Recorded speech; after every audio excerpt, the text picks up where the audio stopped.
If you are new here to Geekdom 101, make sure you subscribe and enable all notifications by hitting the bell, and also make sure your devices have notifications for YouTube turned on so you don't miss a single video when they drop. On this channel, we discuss all things Dragon Ball, movies, manga, and anime, and much more, and I thank you for 8 years of support. Now let's get to the video. Alright y'all, so I want to talk a little bit more about Dragon Ball Sparking Zero, which is the upcoming sequel to Budokai Tenkaichi 3 after so many years of people wanting this game. It's a reality. The trailer came out a couple days ago. I did do a quick reaction to it here on the channel. And if you're new here, welcome. My name is Danny. We talk about Dragon Ball movies, anime, manga, and video games sometimes. And I think this is a big enough story that's worth talking about. So everyone's been going nuts, man, gushing over the fact that Budokai Tenkaichi 4 is actually real. Like, this is, pinch yourself, yo. People have been wanting this since, like, the early 2010s. It's been rumored too, and here we are. So I want to discuss this article here from IGN, who I'm not a big fan of, but this article still gives more information from Isaiah Colbert. Dragon Ball Sparking Zero producer says game will have Budokai Tenkaichi spirit nostalgia. So first of all, I want to explain something that I've explained before, but we may have some new people here. This is not a name change. This is the fourth Tenkaichi, Budokai Tenkaichi game. Ultimate Tenkaichi, many people think it's a Budokai Tenkaichi game. It's not. It's a separate game. The reason why they even called Budokai Tenkaichi that in America is because they wanted to capitalize off the popularity of the Dragon Ball Z Budokai games. In Japan, Tenkaichi is known as Sparking. That's why this is called Sparking Zero. Dragon Ball Z Sparking is Tenkaichi 1, then Sparking Neo and Sparking Meteor are 2 and 3. But now, instead of just calling it BT4, they're calling it Sparking Zero. And of course, the game, it says the game will have Budokai Tenkaichi spirit. Of course it will. This is literally like the next evolution of that series. It says here, Dragon Ball FighterZ raucous esports scene inspired Sparking Zero's development process. See, that's great to know, because that means that, and we all know this, those of you guys watching this who play this game, you know this. Tenkaichi, when it came out back in the day in PS2, what's different between then and now?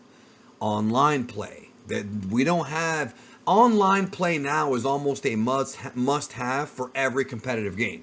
Everything from Smash Brothers to Call of Duty. So of course, this new Dragon Ball Z Budokai Tenkaichi game is going to have that online play, and there's going to be some crazy matchups, as I'm sure many of you know. So it says here that Bandai revealed the game, the newest entry in the beloved 3D fighting game series, seeing as it's been 15 years, 10 years to count the series' lackluster spin-offs.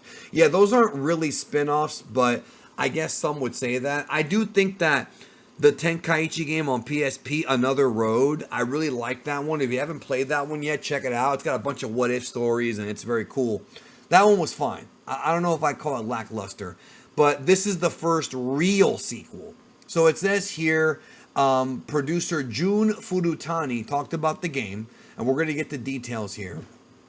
And he says, what was interesting to see with Sparking Zero was the effect on the environment. When Goku's charging his ki, you have a little bit of wind picking up. I love this. These details is what makes these games stand out. FighterZ had a ton of Easter eggs from the manga, and that made me love that game even more. Furutani said while pantomiming Goku's Zenkai boost, when someone crashes through a boulder or a building, they don't know what a Zenkai boost is, by the way, y'all. You can tell. Through a boulder or a building after an attack, it's happening in real time. We'll be using Unreal Engine 5, so the graphics just more real and immersive. So you can smash like mountains in this. Now, there have been other Dragon Ball games you can do that with. This is just an extra layer as to what's already available here. He says that he drew inspiration from his time observing how players in Dragon Ball FighterZ employed recreating iconic battles from the anime to ensure players could relish an identical experience Sparking Zero. Yeah, except that Sparking Zero is going to have characters from Z, GT. There's even talk of Dragon Ball Daima being in this game. I'm going to say something right now, and this is just a guess. This is speculation. This is not a scoop. But I think Dragon Ball Daima will be in this game, but I think it'll be DLC. I think they're going to hold off on Daima being in the main game because it's going to have so many characters from Super. I broke that here on this channel. That's going to have characters that you've never been able to play as before. The Trio de Dangers, the 3 wolves, are playable in this game. They are playable in this game. They were in the TOP in the early rounds. Many of the Pride Troopers are playable in this game. You know, it's not just going to be Jiren, Khalifa, Kale, and Kaba. You've got other people. And that, to me, again, that huge roster is going to get even bigger. He goes on to say, Kakarot was about experiencing the story. Xenoverse had players going in as an avatar to the world. I mean, that is true. Each game is different. This focus here is to push the limits of how much a player can completely immerse themselves into the world and how intense we can make it happen. I mean, that's why Budokai Tenkaichi 3 was so big, because it felt like you're in the Dragon Ball, like you're actually within the world of Dragon Ball as far as like how close it was to the Dragon Ball Z type of battles. Says here, it made its world premiere, we know that already. Subtool 0 tends to indicate the game ostensibly serving as a prequel entry. No. You should know by now, guys, Japan uses numbers funny. Godzilla -0 is not a prequel to Godzilla. It's called -0 because after World War II, Japan was in a state of zero because they lost everything, their economy, their infrastructure. And when Godzilla shows up, they're below zero, so they're -1. Godzilla -1. You understand what I'm saying? I think I said -0 on accident. I meant to say -1. That's where that name comes from. Sparking 0 to me, it sounds like this is sort of the Tenkaichi series going to a new level, and that tells me we're probably going to get Sparking 0, 2, and 3 down the road. I'm not saying that for certain, but if this game sells well, which you know damn well it will, they have to make a sequel, because one thing that these companies love is money, and we know it's going to happen.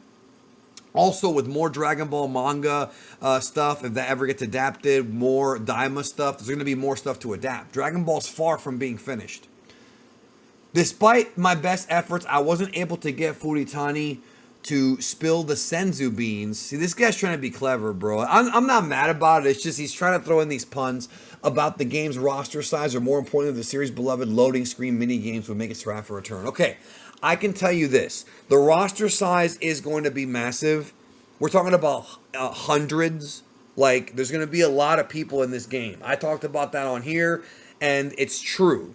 And you've got various different kinds of transformations and things like that you can toy around with. There's been a lot of new stuff. I mean, we saw Broly, Super Saiyan Blue, things that were introduced in the current Dragon Ball Renaissance that did not exist during the original Tenkaichi run. But the good news is, if you're a fan of the old stuff, which I know we all are, if you like the older characters from the older Budokai Tenkaichi games, you know, like even Frieza before he was golden, or, you know, Cell, the original one, not Cell Max. They're going to be in this game, obviously. So you're going to get a mix of old meets new, except a lot of new. You know, he doesn't talk about any more details, right? Robust game. It says here Xbox Series XS, PlayStation 5, and Steam. Some of you have asked about the Switch. The game is not going to be coming out on Switch. However, there are lots of rumors right now about Nintendo unveiling the next Switch, like a Switch 2. I heard it was going to be called the Super Nintendo Switch. I don't know how true that is, but if they reveal a new handheld or even a new big system and it's going to have more processing power, then they'll put it on there for sure. So I would just be patient about that. Right now, the PS5, PC, Steam, and Xbox have the power for it. This is not really meant to be played portably, but wouldn't it be awesome if we get a new Switch with a better processor and we could actually play this like on a bus or like, you know, in a plane or laying down? Like, so much fun. So much fun. So I'm excited. I know Dragon Ball fans are excited, and I take your energy, and I love your energy. So any more updates we get on this game, I'll drop them here on the channel. Thanks again for the support. It means a lot to me. Take care, and I'll catch you in the next video.